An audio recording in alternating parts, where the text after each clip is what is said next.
V srednjih letih si marsikdo zaželi spremembe življenjskega sloga. Morda zamenjati službo, poskusiti nekaj novega, celo spremeniti lokacijo svojega doma. Vse to so spremembe, ki zahtevajo tehten premislek o veliko stvarnih izzivih in kar nekaj poguma. Zato ne čudi, da pogosto ostane zgolj pri sanjarjenju. Ne pa vedno. Obstajajo posamezniki, ki se takšnih sprememb lotijo še posebno drzno in slednji so nam lahko zgled ali bolje rečeno inspiracija, da je v življenju marsikaj možno, če je želja dovolj velika. In tukaj je skoraj filmska zgodba o zares veliki življenjski spremembi. Iz hitrega, skoraj hiperaktivnega, urbanega življenjskega sloga semle na čudoviti, krasni in vedno dobro prezračeni Kras.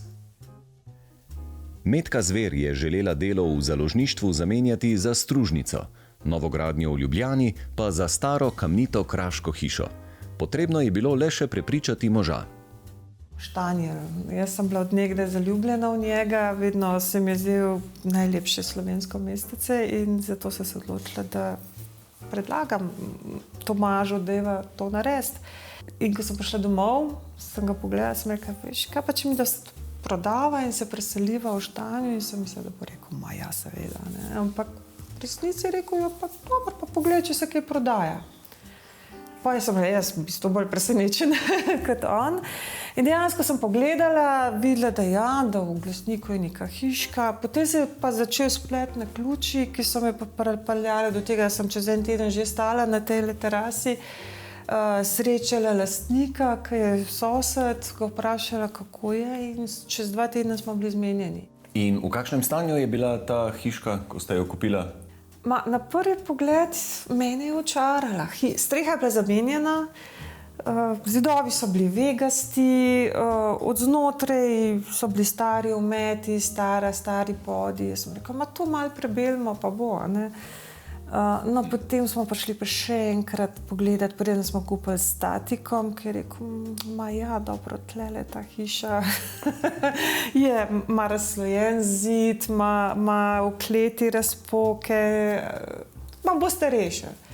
In smo mu verjela in sva rekla, dobro, gremo. Tako se je Metkina in Tomaževa pustolovščina začela. Znano je, da se pri prenovi starih hiš vedno skriva še kak okostnjak v omari. Tukaj se je kot največji problem pokazala statika.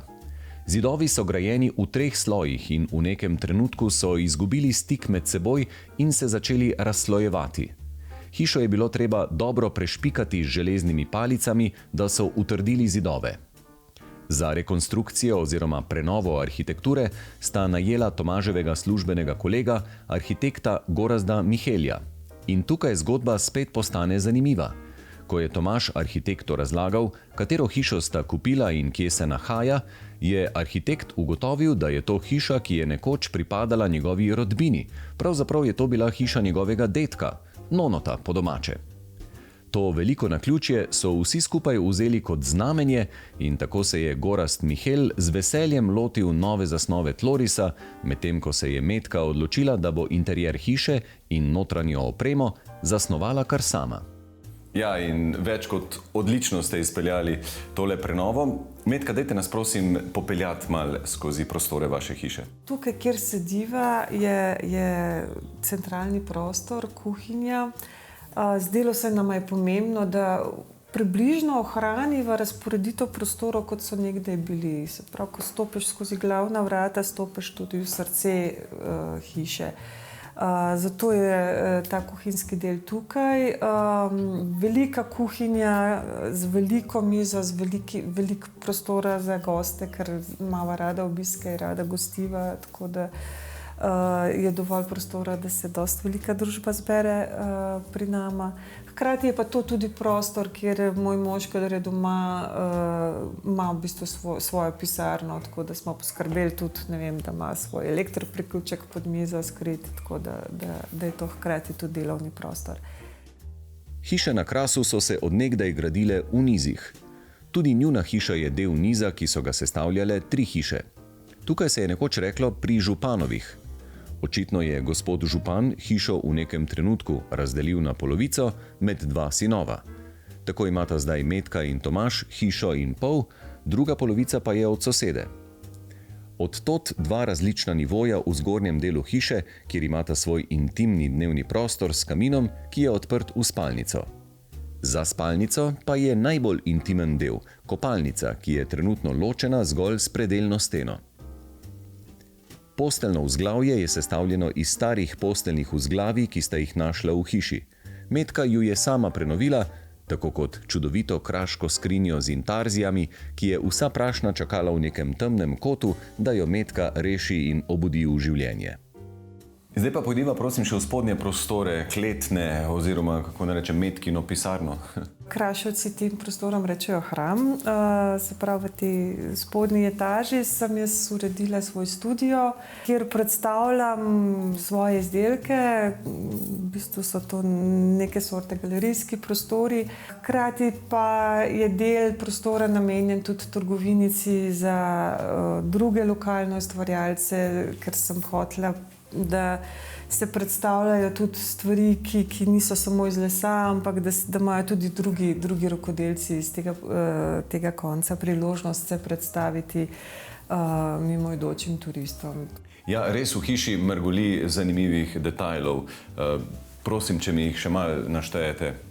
To, kjer sediva, sta dve stari mizi. Tale je miza od mojega dedka, krojača. Na njej je on v bistvu šival, krojil obleke in je prišla skupaj z mano. To je bil prvi kos, ki sem ga jaz restaurirala že 20 let nazaj. Takrat sem se v bistvu v les zaljubila, ker sem to mizo na njej delala in zagotovila, kako neverjetno meditativno delo je to ukvarjanje z lesom. Pomiri in sprosti človeka. Stoli tudi niso najmlajši in so namenoma zelo različni. Tako skupnem je to, da so vsi iz stola Kamnik, se pravi, so del naše kulturne dediščine oblikovalske. Bili so seveda v različnem stanju obrabe in sem jih potem dala preobleči, da so zdaj spet zasijali na novo. To in pa luči so tudi moje kreacije. Zadnje čase jih delam veliko tudi teh dizajnerskih luči. In verjetno posebno dušo da pa tale terasa, odkoder lahko opazujete promet na ulicah.